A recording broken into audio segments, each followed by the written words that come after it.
Y en San Juan, el libro de San Juan capítulo 16, encontramos los dichos de Jesús explicando por qué debía irse luego de cumplir con su misión aquí en la tierra y qué iba a pasar después de que Él se vaya.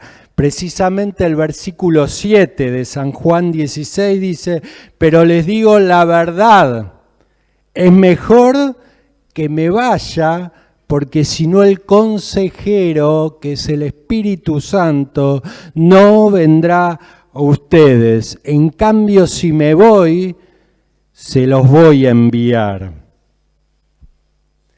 Pienso que en la vida podemos enfrentarnos a distintos escenarios. Yo voy a nombrar 3 nada más. Uno puede ser, y seguramente te pasó, de ver una película de esas que te atrapan y decís: qué hermosa historia, qué ganas de estar en ese lugar, de vivir ese momento. Por otro lado, otras veces no deseamos estar ni en esta época, ni en este momento, ni en este lugar, ¿no? Nos queremos escapar. Y pienso que esto segundo va muy atado a lo primero. A veces deseamos otra época porque queremos escaparnos de esta.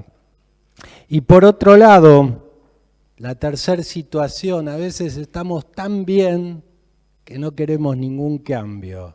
Queremos que todo siga igual, que nada cambie, todo siga de la misma forma. Esto le estaba pasando a los discípulos de Jesús. Ellos querían seguir teniendo a Jesús a su lado, y cuando empezaron a notar que estaba la posibilidad de que Él no siempre iba a estar con ellos, empezaron a preocuparse. Y es totalmente comprensible, porque los discípulos habían dejado todos, habían dejado su familia, sus trabajos, las redes, las pescas, todo por seguir a alguien que de pronto parecía que no iba a estar siempre con ellos. Él empezaba a hablar de una despedida, y esta mezcla, confusión, tristeza, incertidumbre es muy común en nosotros los seres humanos.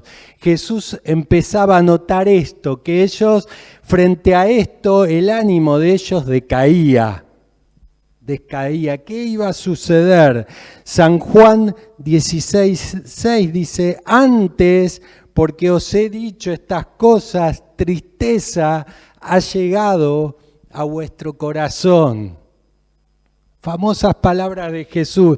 Jesús estaba explicando los próximos sucesos, todo lo que pasaría, lo que era necesario que suceda, pero ellos estaban tan enfocados en lo que iban a perder que no podían ver un posible beneficio futuro.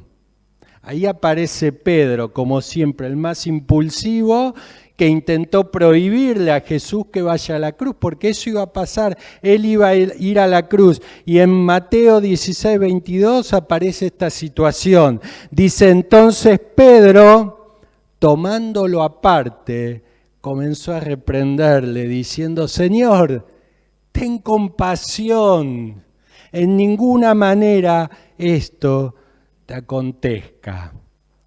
Jesús tuvo que ser muy firme frente a este planteo de Pedro, porque a pesar de que Pedro posiblemente lo hacía desde el lado cariñoso, el enorme aprecio que le tenía, se estaba oponiendo a un propósito divino, al plan de Dios. Y durante el discurso de despedida, las preguntas que hacían los discípulos daban a entender esto, que no querían que Él se vaya, porque se sentían perdidos sin Él. Jesús hablaba de un camino al Padre y ellos no lo entendían. Ahí en San Juan 14:5 le dijo Tomás, dice la palabra de Dios: Señor, no sabemos a dónde vas. ¿Cómo vamos a saber el camino? Tomás estaba experimentando esto que a veces nos toca a nosotros, este sentimiento doloroso de de miedo, de temor al futuro, de abandono, de pérdida. Tomás básicamente estaba diciendo, si te vas quedamos a la deriva, no sabemos qué vamos a hacer. Estamos hablando de este tercer escenario, el que decía antes. No queremos cambios, queremos que todo siga igual. Estamos bien, estamos seguros. ¿Para qué otra cosa? ¿Para qué algo distinto? Además, nos da mucho miedo enfrentar algo nuevo. Jesús, frente a esta situación, pronunciaba estas famosas palabras de San Juan 14:1. No se turbe vuestro corazón. Creed en Dios, creed también en mí. Jesús sabía perfectamente que ellos tenían profundo miedo. Y intentaba calmarlos. Él estaba a punto de ir a la cruz y aparte de tener que lidiar con sus propios temores, sus propias ansiedades, porque Jesús es un ser humano, y ahí él estaba a punto de ir a la cruz, pero mientras tanto intentaba calmarlos. Decía, es mejor, les conviene, pero lógicamente no se iba a ir así nomás ese miedo. Seguramente todo esto que estoy hablando te pasó a vos también. De tener profundo temor, profundo miedo, de estar en la tercera situación. No quiero cambios, quiero que todo siga así. ¿Por qué? Profunda incertidumbre por no saber cómo vas a enfrentar lo nuevo, ni siquiera saber cómo vas a salir adelante. Y frente a estas cosas, vos abriste la palabra de Dios, porque fuiste a la palabra de Dios, y ahí encontraste el no temas, yo estoy con vos. Y además de eso encontraste las promesas de Dios, diciendo voy a hacer algo bueno con vos, algo bueno en vos, créelo. Estas palabras también las recibió el pueblo de Israel. ¿Cuándo? Cuando estaban a punto de entrar a una tierra nueva y desconocida, la tierra prometida. Moisés acababa de morir. El pueblo estaba de luto. Habían perdido a un grande, habían visto muchas señales a través de Moisés. Moisés fue el único que vio cara a cara a Dios. ¿Y ahora qué iba a pasar que no está Moisés?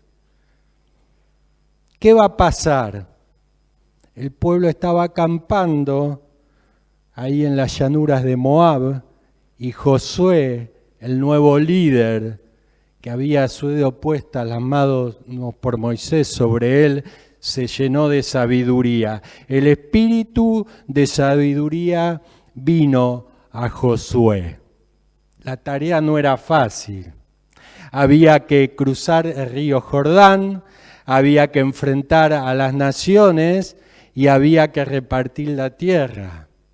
Y la palabra que vino para Josué fue esta, muy conocida. Mira que te mando que te esfuerces y que seas valiente, no temas, otra vez, no desmayes, porque Jehová tu Dios estará contigo en donde quiera que vayas. Estoy hablando de enfrentar la época actual, esta en la que estamos viviendo, la que te toca vivir. ¿De qué forma? Esforzado, no debilitado, valiente, determinado y no atemorizado. Además de esto, la promesa también aparece en el versículo 8. Nunca se apartará de tu boca este libro de la ley, sino que de día y de noche meditarás en él, para que guardes y hagas conforme a todo lo que está escrito, porque entonces harás prosperar tu camino y todo te saldrá bien. Frente a situaciones difíciles, Dios promete estar con nosotros. Es algo que sabemos, ¿no? Dios promete estar conmigo. El camino es difícil, pero la promesa de Dios está ahí. Y si vos meditás, como dice este versículo, en todo tiempo, de día y de noche, la promesa de bendición está. No es solo leer la palabra de Dios, es meditar en la palabra de Dios. Es muy distinto. Vos podés leer la palabra, pero no meditarla. Meditar de día y noche significa esto, que siempre esté presente en tu mente, en tu corazón. Solo debes hacer conforme a todo lo que está escrito. Estamos hablando de las situaciones estas de cambios, de novedades, de incertidumbre, donde no sabes cómo vas a enfrentarlas, ni tampoco sabes cómo vas a terminar. Lo único que sabemos es que la promesa de Dios está ahí y si Él prometió algo, lo va a cumplir. Porque Dios es un Dios que cumple promesas. Hay caminos difíciles, pero también hay caminos difíciles en los cuales nos metemos nosotros por nuestros propios medios. Y ahí la cosa es muy distinta. Tomamos malas decisiones, nos toca enfrentar un camino difícil y ahí claramente la palabra de Dios dice que no nos va a acompañar en ese asunto, en ese lío que te metiste. En el camino equivocado no pidas su guía para seguir adelante, porque estás en un camino equivocado. ¿Para qué seguir adelante? Dios no te va a guiar para adelante. No pidas acompañamiento, Dios no va a querer acompañarte en eso, porque esto es muy común. Nos metemos en un chiquero y después queremos que Jesús o Dios nos acompañe en ese chiquero, en ese lugar que nos metemos y encima pretendemos salir limpios. No es así, no funciona así. No es un pedido válido para Dios, porque Él no quiere que sigamos en esta dirección equivocado. ¿Qué debo hacer? ¿Por qué mejor no pararnos, mirarnos y ver dónde estamos y pensar qué debo hacer? Porque a veces elegimos disimuladamente, diciendo acá no pasa nada, y voy para adelante. Pero a Dios no lo podemos engañar. No hay ninguna posibilidad de que Dios cambie de opinión y decida acompañarte. No hay ninguna bendición ni promesa sobre el camino desaprobado por Dios. Todas las bendiciones y todas las promesas están sobre el camino donde Dios quiere que yo y vos andemos. En otro lugar no.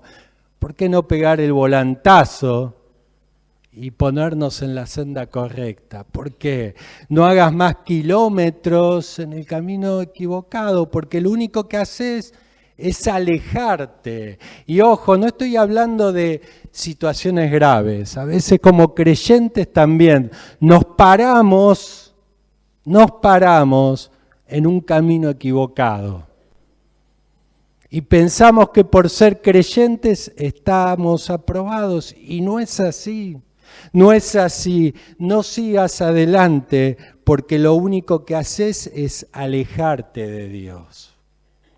Si todos entendiéramos cómo debemos enfrentar estas situaciones, vamos a llamarlas situaciones normales. Hagamos de cuenta que no fuimos nosotros los que nos metimos en esa situación, sino que por una situación normal algo vino a nuestras vidas y nos toca enfrentarla. Debemos enfrentarla sin temores, sin angustias, sabiendo que Dios está con nosotros, sabiendo que Dios hizo una promesa y sabiendo que Dios va a cumplir con esa promesa. Meditemos en Él, empecemos a andar seguros en Él, tranquilos. Los discípulos que hablábamos antes estaban andando bien. Ellos estaban en el camino, pero frente a ellos había un futuro incierto. Dijimos que es normal.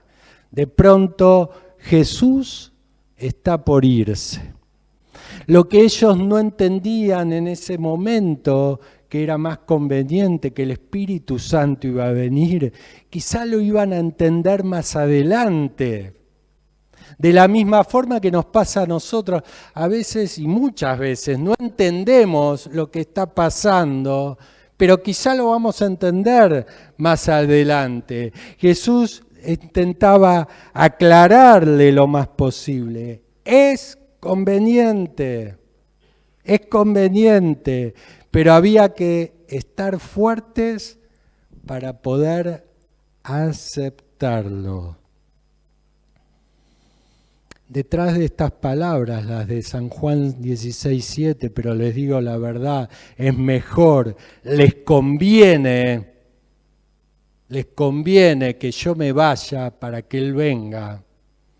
Vinieron otras, versículo 8, y cuando Él venga, convencerá al mundo de pecado, de justicia y de juicio.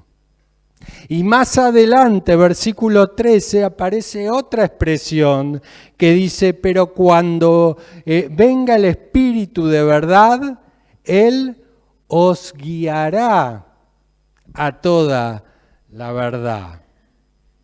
Yo cuando leía este pasaje, decía en mi interior, prefiero en lo personal, yo hubiera preferido solo la segunda expresión, de que Él me va a guiar, porque viene, me toma de la mano y me lleva como un buen guía, me lleva por donde me tenga que llevar. Yo no me preocupo porque Él me está llevando. Pienso que con eso no habría mayores problemas porque yo soy dócil y pienso y confío en la guía de mi Dios.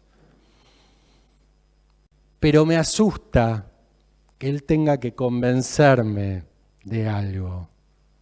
Esa es la parte que me da miedo, porque algunos podemos ser más fáciles o difíciles de ser convencidos, pero para convencer, sea fácil o difícil, implica encontrarse con alguien que acepta ser convencido. ¿Por qué? Porque no hay y no existe convencimiento si no hay aceptación de la otra parte.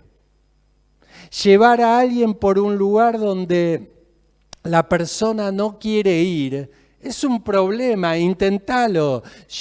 Tomar a alguien y llevarlo para el lado que vos querés y la persona no está convencida, es un problema. Dios no quiere llevarnos a ningún lado donde nosotros no querramos ir. Primero quiere y tiene que convencerme. ¿Para qué? Para luego poder guiarme. Yo pensaba, llevar a alguien sin estar convencido sería como tomar a esa persona, atarlo con una cuerda y empezar a tirar. Y van a pasar dos cosas. La persona que es tirada, con el tiempo va a sufrir el dolor, el hecho de ser arrastrada, se va a lastimar. Y lo segundo que va a pasar es que esa soga de tanto tirar se va a romper con el peso. Jesús estaba diciendo, el Espíritu Santo, Él va a venir, los va a convencer, porque Él tiene la capacidad de convencernos. ¿Para qué? Para transformar nuestras vidas. Pero la pregunta que yo hago es, ¿va a encontrar en mí la capacidad de aceptación? La capacidad de convencerme no me queda duda.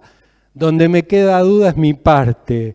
va a encontrar en mí aceptación, voy a ser capaz de entender, capaz de aceptar, de ser sensible a la voz de Dios. Y no estoy hablando del inconverso, estoy hablando del creyente. Soy capaz y sensible a entender que Dios me está diciendo, no es así, cambia esto, no sigas por ahí, lo único que haces es alejarte de mí. Va a encontrar en mí la capacidad de aceptación. Argumentos hay de sobra para convencerme. El tema es que yo quiera convencerme. Cuando vos vas a la palabra de Dios vas a encontrar todos los argumentos de por qué hacer las cosas como Dios pide que la hagas. Lo que me asustaba es esto, que mi corazón y mi sensibilidad no esté adaptada para entender la lógica de Dios.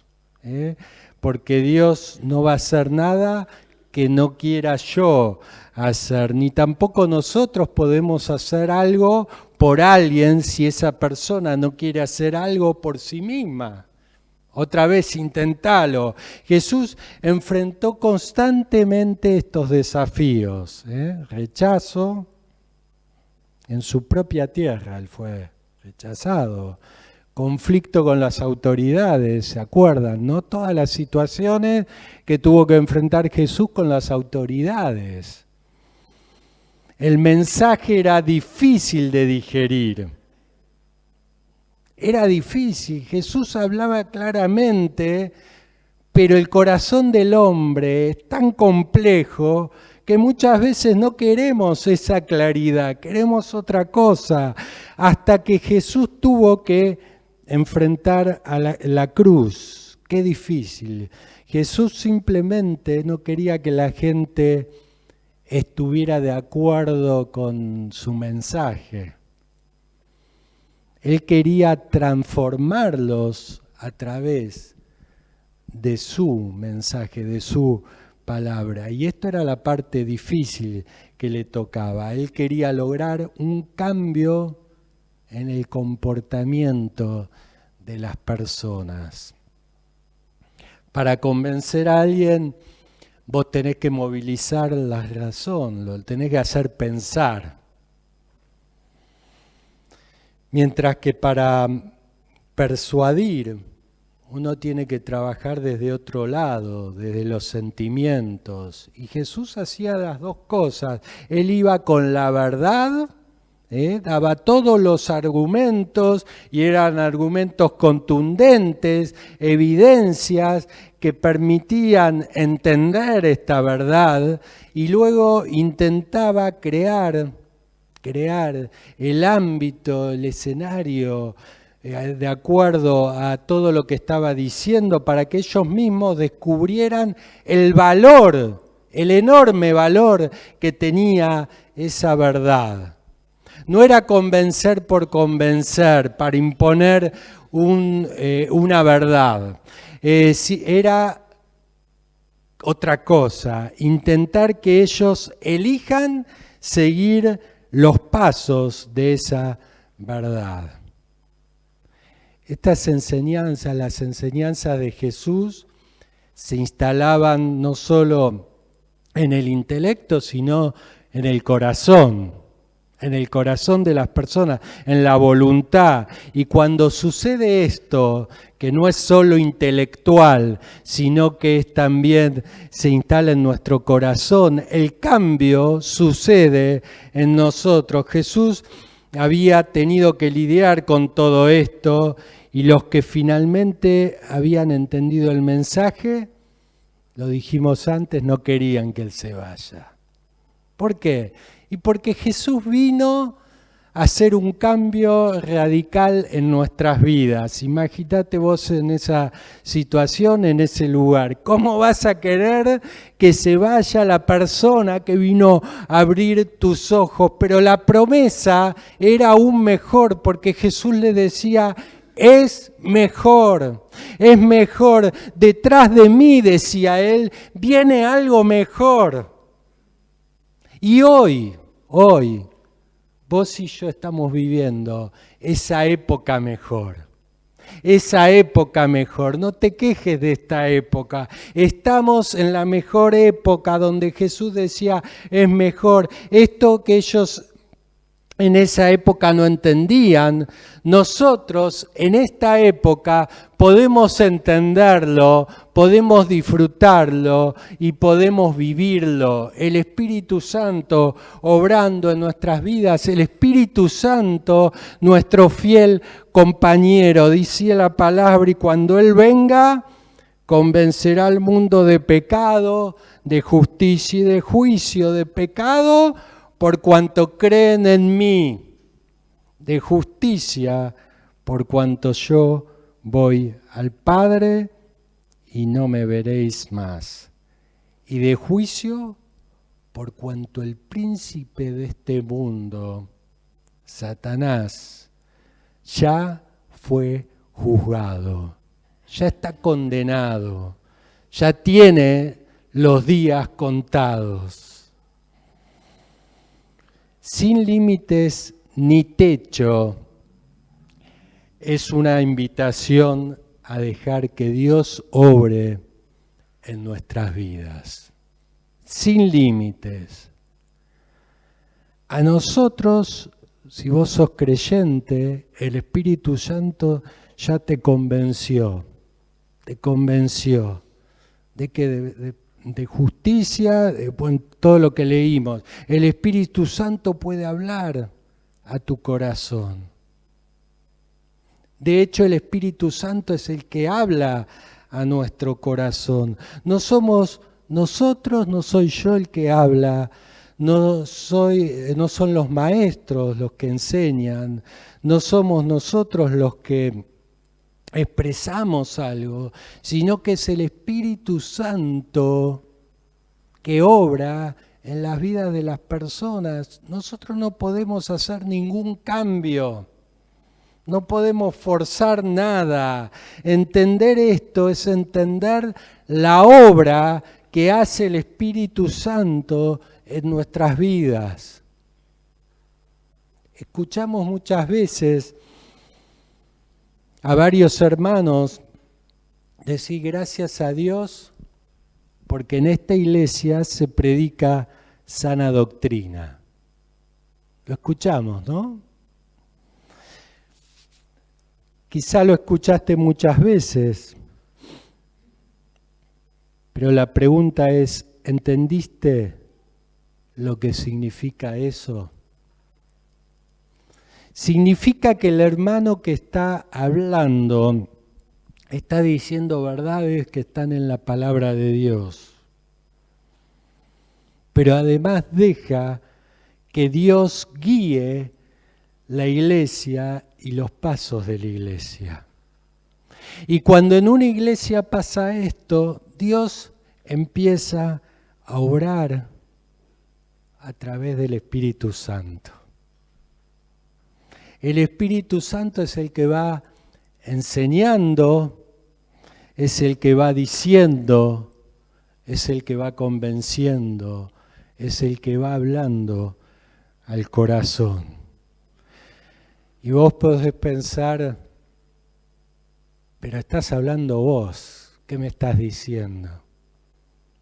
Y yo te digo: lástima que me estás escuchando a mí, pero no importa, vos seguí escuchando. Y como en el tiempo vos vas a ver, dejar escuchar mi voz y vas a empezar a escuchar la voz del Espíritu Santo hablando directamente a tu corazón y diciéndote y convenciéndote de algo. Da gracias a Dios por esta iglesia. por poner foco en Cristo. Porque cuando hacemos esto, ya lo dijimos, no soy yo, no es el hermano, no es la hermana, no son los maestros, sino que es el Espíritu Santo que nos instruye. Alguien que no tiene límite ni techo. En una iglesia donde obra el Espíritu Santo, no es una persona, no son los líderes, no es la iglesia a la que vas, porque a veces vamos buscando iglesias, viendo cuál nos calza mejor, pero es un error hacer eso. Si vos estás en una iglesia donde está obrando el Espíritu Santo, es directamente Cristo el que hace la obra. ¿Por qué? Porque la iglesia es de Cristo, hace poco lo veíamos, teníamos el afiche acá, donde Cristo, cabeza de la iglesia, el Espíritu Santo reparte y distribuye en la iglesia como Él quiere y de la forma que Él desea hacerlo. El Espíritu Santo utiliza canales, sí, y estos canales pueden ser una meditación tuya en tu casa. También puede ser un libro que estés leyendo, una palabra que te da un hermano, una hermana. Esos son canales que utiliza el Espíritu Santo. Alguien que te dice algo, un consejo que te da un creyente. Y cuando esos canales son controlados por el Espíritu Santo, las cosas suceden. Una vez que el Espíritu Santo toma el control de ese canal, empieza a fluir en tu interior estas palabras vivas de crecimiento. No hay un límite, no hay un techo. Si vos vas a una universidad, el límite o el techo te lo pone el prestigio de la universidad. Quizá cuanto más preparada sea o más prestigio tenga, más lejos pueda llegar. Pero en una iglesia no es así, no hay límite, no hay techo, porque directamente es el Espíritu Santo obrando. Una vida gobernada por el Espíritu Santo no tiene límite y techo, porque la capacitación te la está dando directamente Dios. Quizás si escuchamos a personas, que de hecho muchas veces nos pasan, escuchamos a alguien y salimos iluminados, salimos llenos, pero a veces eso dura un tiempo, un momento, quizá ese mismo día. Pero si el Espíritu Santo obra en nuestras vidas, no hay límite, porque la obra la hace Él. Hoy quiero invitarte, y por eso dije, es una invitación el mensaje de hoy, a que permitamos ese fluir del Espíritu Santo en nuestras vidas. La palabra de Dios dice, sed llenos. Y yo hablé de meditar en su palabra. Y dije, no es leerla, es meditar. De día y de noche. ¿Para qué? Para que nuestro camino sea prosperado. No te conformes con sentimientos, no te conformes con emociones, busca el Espíritu Santo que tome el control de nuestras vidas. Te invito a que tu interior tomes esta decisión de decir, sé que el Espíritu Santo está dentro mío, lo sé, no tengo dudas, pero quizá está en un rincón entristecido. ¿Por qué? Por todas las macanas que me mando y por todas las desobediencias que hago contra Él. Hoy decido un cambio en ese sentido. Quiero que mi vida sea gobernada por mí. Quiero que vos vengas, me convenzas, y luego de que yo esté convencido, puedas guiarme por este camino de verdad. En tu nombre lo pido. Amén.